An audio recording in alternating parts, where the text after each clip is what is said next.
느헤미야는 예루살렘으로 귀환하진 않았고요. 페르시아 왕 크세르크세스 그 첫째 아들 페르시아 왕의 술관원장으로 꽤나 높은 관직에 앉아 있었습니다.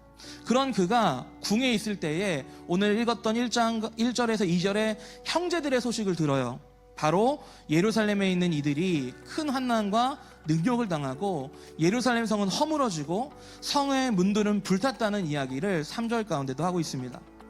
느헤미야는 그 소식을 듣고요, 울고요, 며칠 동안 슬퍼합니다. 거기서 멈추지 않고 하나님 앞에서 4절에 금식하고 기도하였다라고 합니다. 술 관원장이 무엇을 합니까? 술을 따르는 일을 해요. 그런데 자신의 본분을 망각하고 얼굴을 찡그리고 있어. 왕 술맛 떨어지게. 여봐라, 저놈을 당장 처구줘라, 이렇게 할 수도 있잖아요. 그런데 왕이 그의 술맛을 떨어뜨리게 했음에도 불구하고 왕은 그의 얼굴을 보고요, 그가 염려가 있구나라고 알고요, 그를 벌하기는커녕 그의 소원을 묻습니다. 이것이 은혜요, 하나님의 섭리임을 우리는 결코 부정할 수 없어요. 그렇죠? 느헤미야는요, 이것도 참 대단해요. 왕이 너에게 무엇을 주기 원하느냐? 하나님께 기도하고 대답하잖아요. 2장 8절에 이렇게 얘기합니다. 나의 하나님의 선한 손이 나를 도우심으로 누가 허락했다? 왕이 허락했다. 왕이 허락했으므로 하나님의 선하신 손이 나를 도우셨다라고 고백한 것이 아니에요. 하나님의 보이지 않지만 그 선한 손이 나를 도우심으로 저 왕이 나에게 허락했다라고 고백하는 느헤미야의 고백을 보시기 바랍니다. 우리에게는 보이는 현상이 아닌, 보이진 않지만 분명하게 역사하신 하나님의 섭리를 바라보는 느헤미야 같은 확신과 결단이 필요한 줄로 믿습니다. 믿음과 기도는 반드시 필요합니다. 네, 맞습니다. 그것이 전부예요. 하지만 이 땅에 그리스도인으로 사는 것은요, 앞서 느헤미야가 보여준 것처럼 나만 평안하게 이 땅에서 살고 있다고 해서 주님 오실 때까지 그 평안함만을 나만 누리면서 살다가 천국 가는 것을 의미하는 것이 아닙니다. 이제 곧 전쟁이 날 수도 있는 일촉즉발의 상황 가운데 하나님을 믿고 믿음으로 나아가지만 두 손으로 성벽을 재건해야 되는 이들이 있었어요.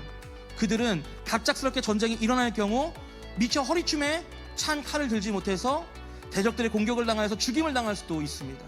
그리고 또 건축하는 성벽의 공사 범위가 너무 크고 넓어서 서로 많이 떨어져 있었기 때문에 언제든지 비상나팔 뿔을 불면 속히 달려와서 서로를 지켜야 했습니다.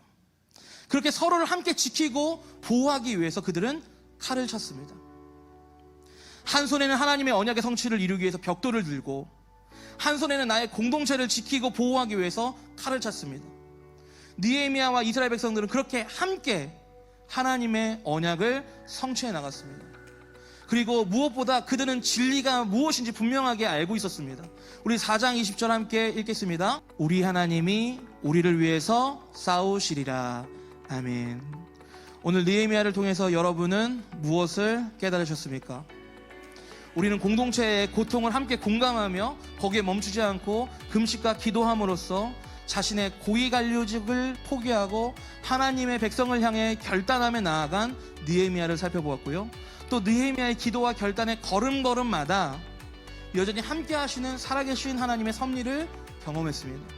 마지막으로 그 어떤 대적의 위협에도 하나님의 선한 손이 일하실 것을 확신하면서 언약을 성취하는 일에 동참함과 동시에 서로 하나 되어서 서로를 지키고 보호하는 것을 보았습니다. 이번 한 주간 느헤미야처럼 나만의 행복에만, 나만의 신앙생활에만 만족하지 않고 내가 속한 교회와 공동체의 행복과 아픔에 공감함으로써 그렇게 서로를 사랑하고 하나님을 사랑하기를 느헤미야 같이 결단하고 사랑하는 저와 여러분의 오늘 이 시간, 이번 한 주가 되기를 간절히 소망합니다.